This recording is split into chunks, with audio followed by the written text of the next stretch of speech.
आपण आपल्या व्याख्यानामध्ये माध्यमांची स्थिती वर्णन केली ते खरं चिंताजनक आहे. आपण तो अनुभव घेतच असतो, नाही असं नाही आहे. परंतु ज्याप्रमाणे लोकांकडून अपेक्षा असते की लोकांनी बदललं पाहिजे, विचार केला पाहिजे, त्याप्रमाणे माध्यमामधील खूप आता नवीन पिढी आलेली आहे. प्रत्येक गावागावाची पत्रकार आहेत जिल्ह्यामध्ये. तर आधी लोक 1,00,000 पाहून नक्की तयार होतील, तो प्रयत्न केला पाहिजे. परंतु 100-200 असे पत्रकार जे निर्भीड बोलतील, निर्भीडप्रमाणे व्यक्त होतील आणि समाजाला खरं सांगतील. कारण शेवटी आपण सत्य सांगितलं पाहिजे कुठल्या मसाला न लावता. आणि लोक थोडे विचारी असतात असं आपण म्हणतो. तर तेव्हा पत्रकाराचा ताणा आज जो कणा वाकलेला आहे तो ताड करण्यासाठी आपण सर्वांनी काय केलं पाहिजे. नंतर आपण उत्तर प्रश्न देऊ शकता. तुमचं म्हणणं बरोबर आहे की मुख्य गडबडणं ट्रेनिंगमध्येच होते. पत्रकारितेची जी कॉलेज आहेत किंवा काही आता पुण्यामध्ये रानडे इन्स्टिट्यूट आहे किंवा सर्वत्र आहेत. आता सगळ्या शहरामध्ये पत्रकारितेची कॉलेज किंवा वर्ग झालेले आहेत, डिप्लोमा कोर्सेस पण आहेत. इथे स्किल्स शिकवली जातात. कळलं का? विचार शिकवला जात नाही ना. जर पत्रकार लोकशाहीचा चौथा स्तंभ आहे तर भारतीय घटना काय आहे हे तर समजावा तुम्ही पत्रकारांना. पत्रकार कुठच्याही कम्युनल विचाराला प्रोत्साहन देणार नाही हे त्याचं कर्तव्य आहे ना. कम्युनल विचाराला त्यांनी विरोध केला पाहिजे, धर्मांध विचाराला त्यांनी विरोध केला पाहिजे, जातीयवादाला विरोध केला पाहिजे. प्रॉब्लेम काय मी तुम्हाला संपादकांचं सांगतो. आम्ही कसे शिकलो. मी माझी पत्रकारिता 1977-78 साली सुरू केली. आम्ही आमच्या सिनियर्सकडून शिकलो. अरुण साधू होते, दिनू रणदिवे होते, जगन फडणीस होते, व्ही करमरकर होते. असे वेगवेगळ्या ठिकाणी वेगवेगळे सिनियर्स होते. आम्ही रात्री हे वेगवेगळ्या ठिकाणी नोकऱ्या करायचे लोक, महाराष्ट्र टाइम्स किंवा काय. आम्ही त्यांची ड्युटी संपायची त्यावेळेला त्यांच्याबरोबर जायचो. आणि आमच्याकडे दादरला बबन चहावाला आहे, तो रात्री 2 वाजेपर्यंत असतो. तिथे अड्डे जमायचे, गप्पांचे अड्डे. आता अड्डे वेगळेच जमतात ना. प्रॉब्लेम आहे. हे आमचं शिक्षण होतं. ते आम्हाला सांगायचे. दिनू रणदिवेने आम्हाला सांगितलं. मी रेल्वे स्ट्राईक कसा कव्हर केला. दिनू रणदिवे ह्याला गेले होते बांगलादेशला युद्ध कव्हर करायला. त्यांनी आम्हाला सांगितलं. कुणीतरी प्राध्यापक असेल तो आम्हाला घटना समजवायचा. तर असा विविध जणांचा ग्रुप जो आहे आता नाहीच ना. आता सगळे पोटार्थी झालेले आहेत असं मला वाटतं. सगळे नाही, सॉरी, मी अशी 100 तरुण पत्रकार देशातून देऊ शकतो. मला माहिती आहेत महाराष्ट्रात सुद्धा तरुण पत्रकार हा करप्ट नसतो. त्याला त्याचे सिनियर्स करप्ट करतात, हे लक्षात ठेवा. मी IBN लोकमतचा संपादक असताना पैसे खायची हिंमत एका पण पत्रकारात नव्हती. आपल्याकडे पैसे खाणारे 2 प्रकारचे लोक असतात. भ्रष्टाचार तत्व म्हणून भ्रष्टाचार करत नाहीत असे लोक आणि भीतीमुळे भ्रष्टाचार करत नाहीत असे लोक. मला भ्रष्टाचार करायचा नाही कारण माझं तत्व आहे भ्रष्टाचार करायचं नाही आणि मला भीती वाटते जेलमध्ये जायची म्हणून भ्रष्टाचार करायचे. 2 प्रकारचे लोक असतात. तुमचा बॉस कसा आहे ना यावर खाली सगळं ठरतं. तो बॉस स्वच्छ असेल, सरांना पण विचारा, एखादा कलेक्टर स्वच्छ असेल तर गडबड होत नाही जास्त खाली. सरकारी खाती खूप मोठी असतात पण कॅप्टनवर ठरतं ना. जर विराट कोहली कॅप्टन असेल तर त्याची पॅशन, त्याची कमिटमेंट ही संघात उतरते. परवा आपल्या मुलींच्या संघाने जिंकला क्रिकेट क्लब, त्याच्या कॅप्टनची पॅशन खाली उतरली ना आणि सिनियर खेळाडूंची.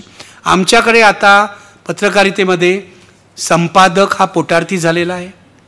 संपादकाला आपली खुर्ची कशी टिकेल याचीच सतत भीती असते. पूर्वी मी मागे सांगितलं होतं आचार्य जावडेकर संपादक होते नवशक्तीचे. तेव्हा ते असं सांगायचे, मी माझा राजीनामा मी खिशात घेऊन फिरतो, असं आचार्य जावडेकर सांगायचे. आता राजीनामा वगैरे खिशात कशाला, राजीनामा द्यायचाच नाही. हवी तेवढी लाचारी करू मालकापुढे. आता मालक डिक्टेट करतो हे लक्षात घ्या तुम्ही. आता संपादकाचं महत्त्व जवळजवळ संपलेलं आहे. एखादा दुसरा संपादक असेल ज्याला महत्त्व आहे. मोठ्या वर्तमानपत्रामध्ये टाइम्सचं तर कोण संपादक आहे आम्हाला माहिती होतं, गिरीलाल जैन असतील, पाडगावकर असतील. आता कोण संपादक आहे टाइम्सचा मला काय माहीत नाही. कधी कधी मार्केटिंग डिपार्टमेंट टाइम्समधले लोक सांगतात आमचा अग्रलेख लिहितं वगैरे. तर संपादकांनी कोणाचा पेपर असायला हवा, कोणाचं चॅनल असायला हवं? संपादकाचा ना. आता संपादकाचा अधिकार संपलेला आहे. संपादक हा पोटार्थी झालेला आहे आणि संपादकाने आपली टीम मेंटॉर करावी अशी अपेक्षा असते. ते मेंटॉरिंगच होत नाही. मला एकदा राजदीप सरदेसाई म्हणाला की मेंटॉरिंगच होत नाही हल्ली. आणि संपादकाने विश्वास दिला पाहिजे ना आपल्या स्टाफला की तुम्ही रिस्क घ्या.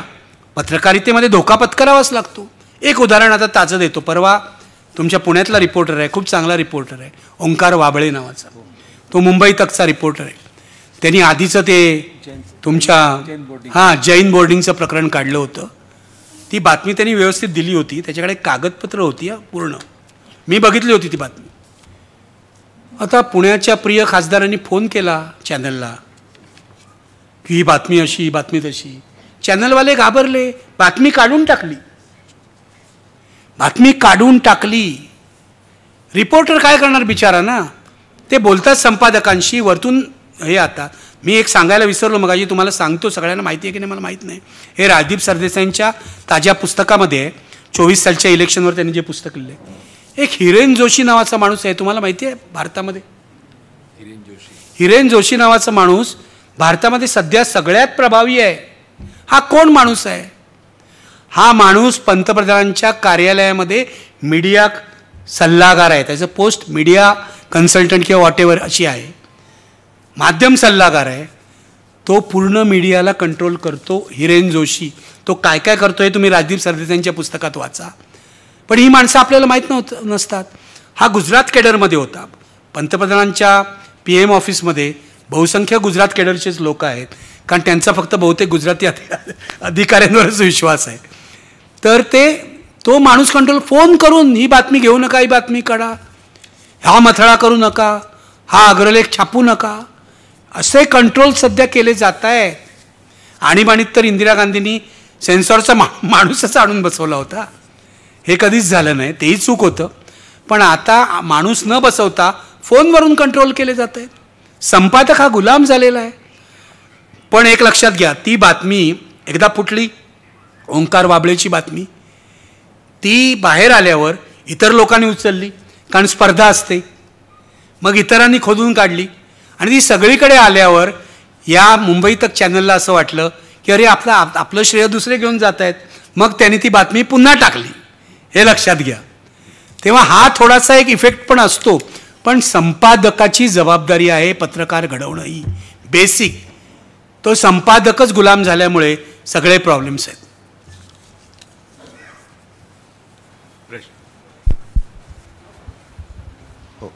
येतं ऐकू येतं ना? हो येतं. हां, नमस्कार. माझं नाव आशुतोष. निखिल वाघेजी, मला असं तुम्हाला म्हणजे एक पहिलं एक पहिली गोष्ट म्हणजे मला असं जाणवतं की तुम्ही म्हणजे मागच्या 50 वर्षात जे काही माध्यमं बदलत गेली, म्हणजे सुरुवातीला प्रिंट मीडिया असेल, त्याची दैनिक असेल किंवा चंदेरी षटकारसारखी तुमची नियतकालिका असतील, पुस्तक प्रकाशन असेल, इलेक्ट्रॉनिक चॅनल असेल आणि आता यूट्यूब, असं प्रत्येक माध्यम हँडल केलेले तुम्ही पत्रकार आहात. म्हणजे हे एक वैशिष्ट्यपूर्ण गोष्ट म्हणायला पाहिजे.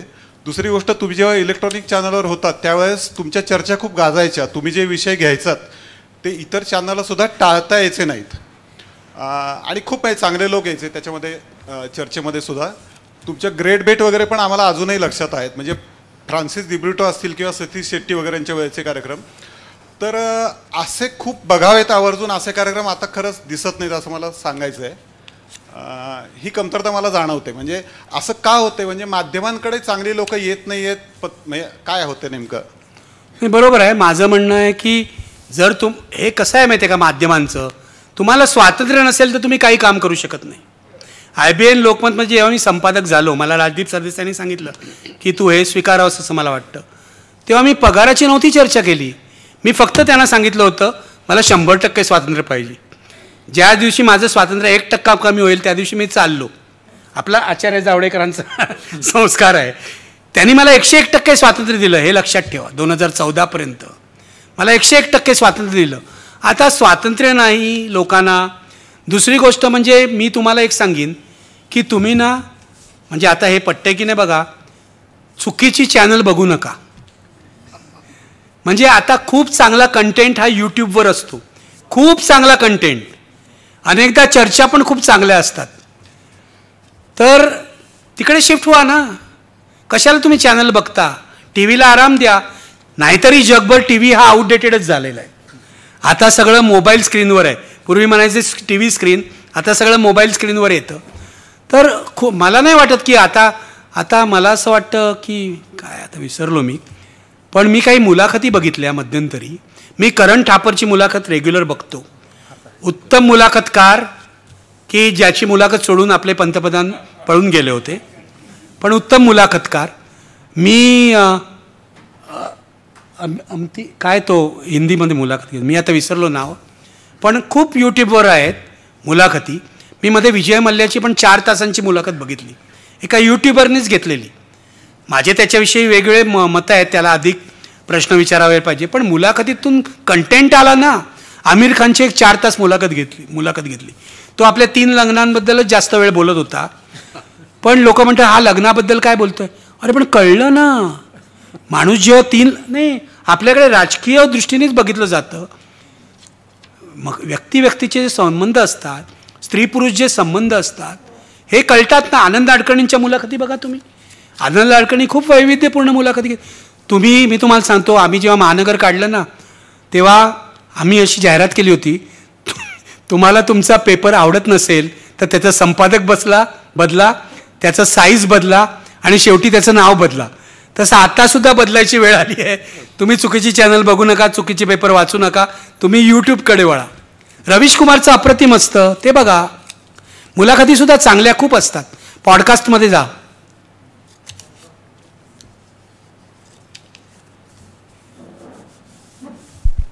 सर नमस्कार. खूप छान या ठिकाणी. माझं नाव सूरज कुलकर्णी. मी मुख्याध्यापक म्हणून सध्या निवृत्त झालो आहे नुकताच. अरे वा. आणि वाटत नाही तुम्ही निवृत्त.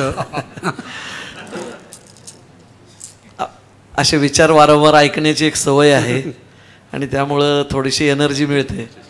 या ठिकाणी मी ज्या क्षेत्रात आता उल्लेख झाला म्हणून ते अगोदर स्पष्ट करतो. सिनियर्सकडून ज्युनियर्सना जे बाळकडू मिळायला पाहिजे, कधी कधी योग्य मिळालं तर जीवनाला आणखी जास्त अर्थ प्राप्त होतो. त्याचं उदाहरण म्हणजे मी ज्यांच्या हाताखाली काम केलं ते माझे शिक्षणाधिकारी, तेही निवृत्त आहेत आणि त्यांच्या शेजारी मी बसलेलो आहे. आणि हे आमचे प्रश्न असा आहे, तोच त्याला लागूनच आहे. तर माझा प्रश्न असा होता की आपल्याबरोबर त्यावेळेला जे आत्ता माझ्या अगोदरच्या प्रश्न विचारणाऱ्यांनी विचारलं, आपल्याबरोबर जे आपले ज्युनियर्स काम करत होते, ज्यामध्ये प्रसन्न किंवा अलका धुपकर होत्या, बरेच जण होते, जाधव होते, तर यांना मध्ये गॅप्स आले आणि त्यांना नंतर आम्हाला ऐकायलाही मिळायलाच थोडंसं अडचणी हे झाल्या. आणि तुम्ही अनेक वेळेला काही स्पष्ट भूमिका घेतल्या, परंतु काही वेळेला आत्ता जसं तुम्ही सांगितलं की त्या वेळापुरती का होईना तुम्ही स्पष्ट भूमिका घ्यावीत असं आमची इच्छा असते. की आता समजा या ठिकाणी जी परिस्थिती प्राप्त आहे त्याला प्रत्युत्तर म्हणून जे काही आत्ता राजकीय परिस्थितीमध्ये लोकांच्याकडून अभिप्रेत आहे, कारण जनतेला एक प्रकारे आपण या ठिकाणी जबाबदार समजलेलं आहे की या सर्व परिस्थितीला जनतासुद्धा तितकीच जबाबदार आहे असं आत्ता आपल्या ह्याच्यातून आलं. आणि यामध्ये एक छोटासा मुद्दा जो अत्यंत महत्त्वाचा आहे, तो थोडासा राहून गेला असेल किंवा त्याला तेवढा वेळ नव्हता, जो की या जनतेतला बहुसंख्य वर्ग ज्याला आपण सुशिक्षित समजतो किंवा तथाकथित वेल क्वालिफाईड आणि वेल सेटल्ड अशा ह्याच्यातला, पण त्यांची ही मानसिकता हिंदुत्वाच्या ह्या सर्व ह्याच्यामध्ये इतकी त्या नशेमध्ये भुललेली आहे. त्याला टॅकल करण्यासाठी सुद्धा आपण कुठली स्ट्रॅटर्जी असावी आपल्याकडे, ही थोडीशी ह्याच्या बाबतीत आम्हाला तुमच्याकडून ऐकायला आवडेल. धन्यवाद. कोणतीही स्ट्रॅटेजी वगैरे एवढा काय मी मोठा नाही सांगायला, बरेच मोठे लोक देशामध्ये आहेत. पण मला असं वाटतं गांधी आंबेडकरांचा मार्गच हा योग्य मार्ग आहे. आपली घटना, माझं म्हणणं विचारधारा तर पुढची गोष्ट, आपली घटना, माझी मोदींकडून काहीच दुसरी अपेक्षा नाही. तुम्ही घटनेप्रमाणे चाला. घटनेची चौकट जी आहे आणि घटनेचा जो बेस आहे तो पुरेसा आपला मजबूत आहे. मला असं वाटतं स्ट्रॅटेजीपेक्षा तुम्ही म्हणाल हिंदुत्वाची विचारधारा, मी त्याला असं म्हणतो की फक्त हिंदुत्वाची नाही, सर्व धर्मांध विचारधारांना काउंटर करण्यासाठी आपण आहोत ना धर्मनिरपेक्ष विचारधारा घेऊन पुढे जाणारं राष्ट्र. आपण बघतोय भारतात काय चाललं आहे.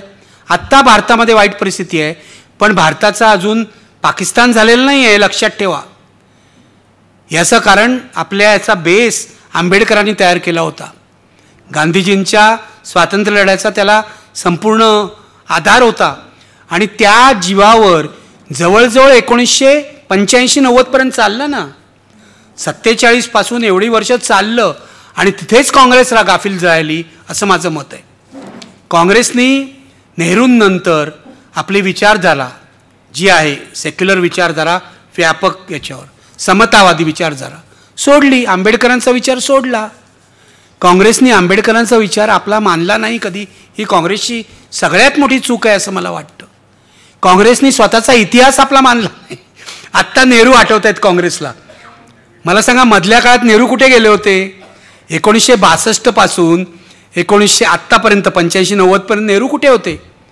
विवेकानंद का आम्ही आमचे मानले नाहीत? भगतसिंग का आमचा मानला नाही? खूप आत्मपरीक्षण करण्याची गरज आहे. आणि पण मला असं वाटतं शेवटी हा देश जर एक राहायचा असेल ना, आणखीन एक फाळणी व्हायची नसेल, तर त्याला धर्मनिरपेक्ष हा शब्दसुद्धा मी सोडून द्यायला तयार आहे. सर्व धर्म समभाव हाच उपाय आहे. आपल्या घटनेमध्ये आहे ना प्रार्थनेचा अधिकार. करू द्या की कोणालाही कसलीही प्रार्थना आपल्या घरामध्ये उंबरठ्याआड. आता हे जे हिंदुत्वाचं पॉलिटिक्स सुरू आहे ना, हे एक दिवस संपणार आहे. मी तुम्हाला सांगतो. जसा जोरान ममदानी निवडून आला ना, तसा इथे सुद्धा चांगले लोक निवडून येणार आहेत.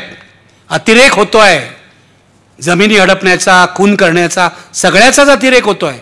हे एक दिवस बदलणार याची मला खात्री आहे. आणि बेसिक विचार हा बाबासाहेबांचाच विचार आहे.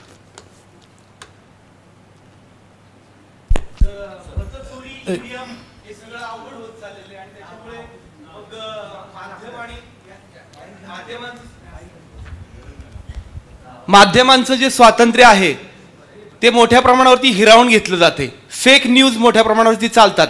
दिवस रात्र हिंदू मुस्लिम डिबेट चालू आहे आणि ब्राह्मण्यग्रस्त विचारधारा कशी पोचेल याचा प्रयत्न सगळे चॅनल्स करतात आहेत. आणि तुमच्यासारखे पत्रकार आता त्याच्यातून त्या प्रवाहाच्या बाहेर गेलेले आहेत. आणि तुम्ही म्हणता यूट्यूबला इकडे तिकडे पहा, मान्य आहे ते आपण पाहूयात सगळं.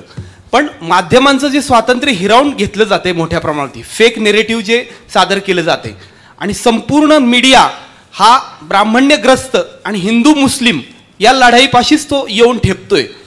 आणि सगळ्यात महत्त्वाचं म्हणजे हे EVM आणि मतचोरी हा एवढा मोठा राक्षस आहे की मला तर असं वाटत नाही. सर तुमचं मत वेगळं असेल, तुम्ही मांडा ते. 50 वर्ष तरी आपण ह्या EVM आणि मतचोरीमुळं या सरकारला आपण बदलू शकत नाही असं मला वाटतंय. तर आता तुम्हीच सांगा कसं बदलणार आपण, सगळं कसं करणार? प्राध्यापक स्वप्नील गायकवाड, पुणे.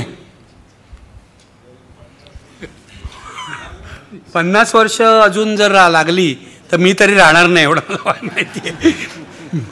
50 वर्ष मला वाटतं बदलेलो. मी आशावादी आहे. मी तुम्हालाही सांगितलं ना, हे तुमचं सगळं बरोबर आहे.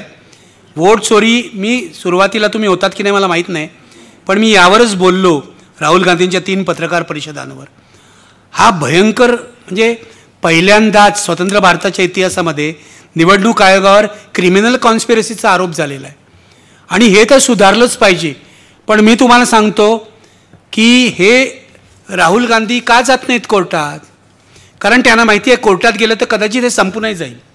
फेटाळून लावलं सुप्रीम कोर्टाच्या जजनी, एका दिवसात संपेल.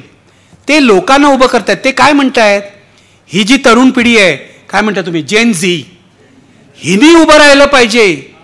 ती जरा तरुण पिढी इतर मोहात अडकलेली आहे, ती एक दिवस उभी राहील. जसं आपल्या काळात आपण केलं किंवा स्वातंत्र्य आंदोलनाच्या काळात स्वातंत्र्य आंदोलनात त्यावेळच्या लोकांनी केलं, करेल की आजची पिढी. कारण भवितव्य तिचंच आहे ना. आपलं कुठचं आहे, इनिंग एंडला आलेली आहे, कळलं का?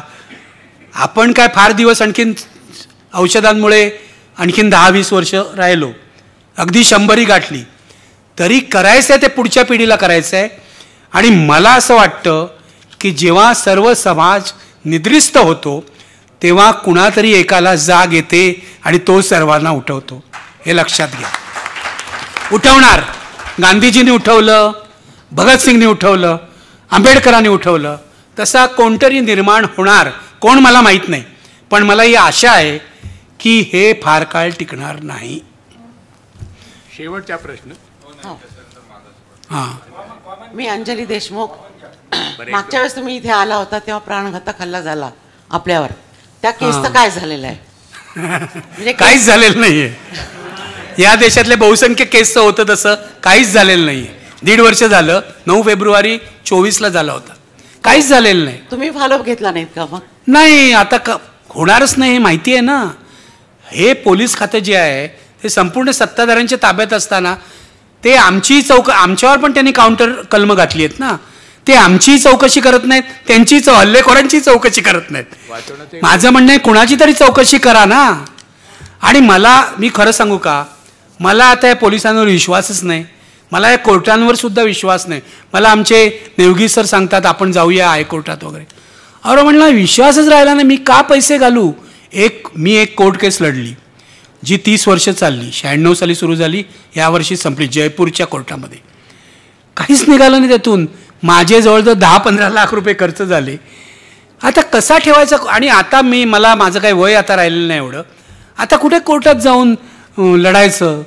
ज्या कोर्टावर आपला विश्वास, अपवादात्मक विश्वास आहे. मला सांगितलं या न्यायाधीशाकडे आहे तर मी सांगेन हो बाबा हा खासदार चांगला आहे, महुआ मोहित्रा तुमच्या वतीने बोलतील, मी म्हणेन चांगला आहे. असा अपवादानेच हा समाज टिकलेला आहे असं मला वाटतं. चांगले लोक आहेत या समाजामध्ये, मला 100% माहिती आहे चांगले लोक आहेत. पण आता हा कमिशनर सरळ गृहमंत्र्यांचा गुलाम आहे. तो चौकशी करणारच नाही याची मला खात्री आहे. करू दे काय करायचं ते. न्याय नाहीतरी मिळणारच नाही आहे. या गुंडांना शिक्षा होणारच नाही, उलट ते आमदार खासदार होतील. ठीक आहे. प्रश्न आहे की आपल्याला खरं म्हटलं तर निर्भीड पत्रकारिता तुमच्याकडनंच शिकलं पाहिजे. खरं म्हटलं तर आता मी वकिली करतोय. माझं नाव ॲडव्होकेट गोपाळ गुणाले. आम्ही युक्रांच्या चळवळीमध्येच तयार झालो. चळवळीमधला पत्रकार आणि ज्याला चळवळ माहीत नाही याच्यात फार फरक आहे. आत्ता बरेचसे पत्रकार त्यांचे मेंटॉर वगैरे, ते मेंटॉर आहेत का नाहीत हा विषय आहेच, परंतु काही इथे ऐकणारे असतील किंवा आपला हा जो काही यूट्यूबवरच्या माध्यमातून रेकॉर्डिंग वगैरे लोक पाहिले जातात. माझा प्रश्न नसून तुमचं तर खरं कौतुक आहे. तुम्ही hope is a good strategy ही माध्यम खूप छान पद्धतीने सांगितलं. आपल्यासारख्या पत्रकारितेवरती बरेचसे केसेस पण लावले जातात. आता मला एक राम जगतापच्या माध्यमातून वगैरे आपल्या एक गोव्याला सनातनवाल्यांनी केसेस वगैरे केलेल्या होत्या. अशा खोट्या केसेस आपल्यावर होतात आणि तुम्ही त्याला फेस करतात, न घाबरता निर्भीडपणे आपण आज लढतात. त्याच्याबद्दल थोडंसं खुलासा करावं जेणेकरून पत्रकाराला कळावं की जरी काही हल्ले जरी झाले तरी आपण खंबीरपणे उभा राहिलं पाहिजे. आणि त्या केसच्या संदर्भामध्ये असे जे काही होतात केसेस याचा थोडासा नवीन लोकांना संदेश द्यावा. आणि होप इज गुड स्ट्रॅटेजी आपण जे सांगितलं खूप छान पद्धतीने सांगितलं. नवीन लोकांना संदेश वगैरे देता येईल, पण ते ऐकायच्या मनस्थितीत आहेत का हे मुद्दाम तपासलं पाहिजे. आणि मी तुम्हाला सांगतो एक दिवस असा होता माझ्यावर 35 केसेस होत्या, बहुसंख्य डिफेमेशन आणि कंटेम्प्ट ऑफ कोर्ट. आता 2-4 उरले आहेत. 35 पैकी 2-4 उरल्या म्हणजे हे आशावादीच असणं आहे ना. एवढ्या केसेस संपल्या. त्रास काय होतो आपल्याला माहिती असतं. एक केस पोलिसांनी मला टाकली कधी तर आम्ही शिवसैनिकांनी, आता काळही बदलला, राजकारण बदललं, शिवसैनिकांनी BCCIच्या ऑफिसवर हल्ला केला होता कुठे मुंबईला. मला असं काय इंडो पाक क्रिकेट वगैरे असं काहीतरी विषय होता. त्यावेळेला हल्ला केला होता. आम्ही निदर्शनं केली होती त्या हल्ल्याच्या विरोधात.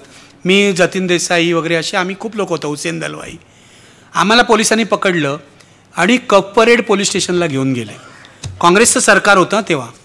मला आठवतं आहे गोपीनाथ मुंडे विरोधी पक्ष नेते होते आणि छगन भुजबळसुद्धा तेव्हा मला असं विरोधी पक्षात होते, मला आता नीट आठवत नाही, पण गोपीनाथ मुंडे विरोधी पक्ष नेते होते. तर त्या पोलीस स्टेशनला आता आम्हाला अटक झाली म्हटल्यावर फोनाफोनी झाली, मग गोपीनाथ मुंडे तिथे आले, त्यांनी तिथे मोठी जमाव जमवला, 5-10 हजार लोक तिकडे जमले पोलीस स्टेशनला, कप परेड पोलीस स्टेशनला. आता त्या रेट्यारेटीमध्ये कप परेड पोलीस स्टेशनची एक काच फुटली. तर ह्या लोकांनी काय केलं, DCPनी आम्हाला धडा शिकवायला आमच्यावर खटला घातला. 153 दंगल, नेहमीचं कलम आहे त्यांचं 153. आणि तो म्हणजे मी तुम्हाला सांगतो 94-95 सालचा खटला 2018ला संपला. तारखाच पडत होत्या. शेवटी एक जज बरा आला, त्यांनी सुनावणी केली आणि आम्ही सगळे निर्दोष सुटलो.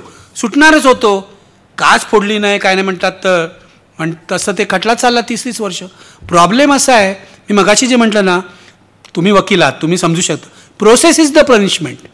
मला उद्या पकडलं जनसुरक्षा कायद्याखाली, गुन्हा सिद्ध व्हायचीच गरज नाही, 5 वर्ष मला तुरुंगात ठेवतील ना. तुरुंग ही काय सुखदायक व्यवस्था नाही आहे ना. 2 वेळा मला महाराष्ट्र विधानसभेने पाठवलं तुरुंगामध्ये हक्कभंगाच्या आरोपाखाली, एकदा 4 दिवस आणि एकदा 1 दिवस. नंतर विलासराव म्हणाले यांना पुन्हा पुन्हा पाठवून काय उपयोग नाही, तेव्हा यांना माफ करा. तर तुरुंग ही सुखदायक व्यवस्था नाही आहे. तुम्ही एकटे असता, काही तिथे सगळं बाथरूम वगैरे सगळं खूप वाईट असतं. तुम्हाला जर 5 वर्ष तुरुंगात ठेवलं, उमर खालिदची काय अवस्था असेल मी विचार करू शकतो. आमच्या त्या सागरची कबीर कला मंचच्या काय अवस्था असेल. हां हो बघा तुम्ही, तर प्रोसेस इज द पनिशमेंट. न्याय होणारच नाही, तुम्हाला फक्त तुरुंगात ठेवलं जाईल. आणि मला खात्री आहे की आपल्यासारखे जे लोक आहेत, फडणवीस एक दिवस हेच करणार आहे. त्याआधी लोकांनी जागं व्हावं आणि आमची सुटका करावी, एवढीच माझी इच्छा आहे. आता शेवटचा प्रश्न घ्या. शेवटचा प्रश्न. मी पत्रकार मुकुंद काकडे. मी बऱ्यापैकी मी सगळ्या चळवळी, तिथले व्यक्ती, नेते आणि कार्यकर्त्यांशी संबंधित असतो, त्यांच्याशी कोऑर्डिनेशन करण्याचा प्रयत्न करतो. मला एक जाणवतं की आम्ही सर्वजण एक असा आश्वासक चेहरा शोधतोय किंवा ज्याच्या खांद्यावर आम्ही विश्वासाने मान टाकू शकू की तो आमचा नेता असेल, तो प्रभावी असेल, तो विकला जाणार नाही वगैरे वगैरे वगैरे. तुम्ही का नाही हे नेतृत्व करत? एज बार आहे, age bar. No, this is wrong. एक माझा त्याला जोडून एक प्रश्न आहे. बोला सर. सॉरी, हे माझं काम नाही हो, नेतृत्व वगैरे करणं माझं काम नाही. आयुष्यामध्ये जी चांगली भूमिका मी करू शकतो ती पत्रकार हीच आहे. याच्या पलीकडे मी राजकारणात नाही, राजकारणी नाही, नेता नाही, कोणी नाही. मी फक्त पत्रकार आहे. आपण तीच भूमिका करावी जी आपण प्रभावीपणे करू शकतो, तीच मी करतो आहे. आणि आता माझं वय 67 आहे, हे लक्षात घ्या. 3 वर्षांनी 70 वर्ष होणार. तेव्हा 70मध्ये तुम्ही म्हाताऱ्या माणसाला नेतृत्व करायला सांगणं हेच चूक आहे. तुम्ही तरुण माणसाला सांगा नेतृत्व करायला, जो कोणी तरुण माणूस आहे. जोडून प्रश्न आहे sir, why they are excusing you or Ravish Kumar? तुम्ही एवढं सगळं विरोधी करताय तरी सुद्धा ते तुम्हाला एक्सक्यूज का करतायत, हा मला पडलेला प्रश्न आहे. आम्हाला जेलमध्ये का टाकत नाही? तुम्ही सुचवू नका त्यांना. नाही आता हा शेवटचा प्रश्न. हा माईक द्या त्यांना. बोला ना. फक्त प्रश्न विचारा ब्रीफली. हॅलो सर, माझं नाव राज गोविंद जाधव. मी स्वतः BE मेकॅनिकल आहे. मी इथला युथ काँग्रेसचा कोथरूड विधानसभा अध्यक्ष आहे. तर सर मी काम करत असताना मी आज ग्राउंड लेवलला काम करतो. जनसंवाद म्हणून आपण एक उपक्रम केलेला आहे. ग्राउंड लेवलला लोकांच्या आपण समस्या जाणून घेतो. गेले 8 महिने मी ते करतोय. पण हे करत असताना मला अनेक लोक येऊन बोलतात की बाबा हे BJPनी हे आयसोलेटेड केलेलं आहे हा मतदारसंघ, तर तू इथे काम करू नको. अनेक वेळेला मला संदेश येतात, निरोप येतात, फोन येतात, धमक्यासुद्धा येतात की बाबा इथे बसून काम करू नको, तुझं काहीतरी केलं जाईल. तर या गोष्टीला आपण कसं टॅकल करायचं? आता माझ्यासारख्या अनेक कार्यकर्त्यांना फोन येतात, ते सोडून देतात. मी समजा चळवळीतला कार्यकर्ता आहे म्हणून त्याला टिकून राहतो. पण या सगळ्याला आपण कसं टॅकल करू शकतो आणि याच्यातून आपण निघू शकतो का या आयसोलेटेड गोष्टीतून? तर यातून मला तुम्हाला एक तुमच्याकडनं खरंच मार्गदर्शक पाहिजे. कारण का सर एवढं आमच्यावर दबाव पडतो सर, तरी पण मी पण आत्ता जनसंवाद करूनच आलेलो आहे आणि आता मी लोकांच्या घरी जाऊन करतोय. तर तुमच्याकडनं मार्गदर्शन पाहिजे सर मला. बरोबर आहे, तुम्ही काँग्रेसचे कार्यकर्ते आहात असं तुम्ही म्हणालात. मला सांगा 2019ला काँग्रेसच्या किती लोकसभा जागा होत्या? 43. मी तुम्हाला सांगतो का 51 होत्या माझ्या, आता नीट 43 होत्या. राहुल गांधींना विरोधी पक्षनेतेपद मिळालं नव्हतं. 49 होत्या. Okay, what ever. आत्ता 2024ला या ज्या जागा आहेत त्याच्या किती झाल्या? 100च्या वर झाल्या. बरोबर आहे. राहुल गांधींना विरोधी पक्षनेते पण मिळालं. याचा अर्थ काय होतो? याचा अर्थ आशेला जागा आहे. जे 2014 आणि 19ला झालं नाही 2024ला झालं. कदाचित 2029ला काँग्रेसच्या जागा 100वरून 200वर जातील. आपल्या देशामध्ये लोकांना कळायला वेळ लागतो. पेशन्स आहे. लोक खूप सहनशील आहेत. पण कळतं तेव्हा एकदम कळतं ना, लाटच येते. राहुल गांधी 200 जागा तुम्हाला मिळाल्या, तुमचा पक्ष सत्तेवर येईल, तेव्हा लोकशाहीला विसरू नका, एवढंच माझं सांगणं आहे.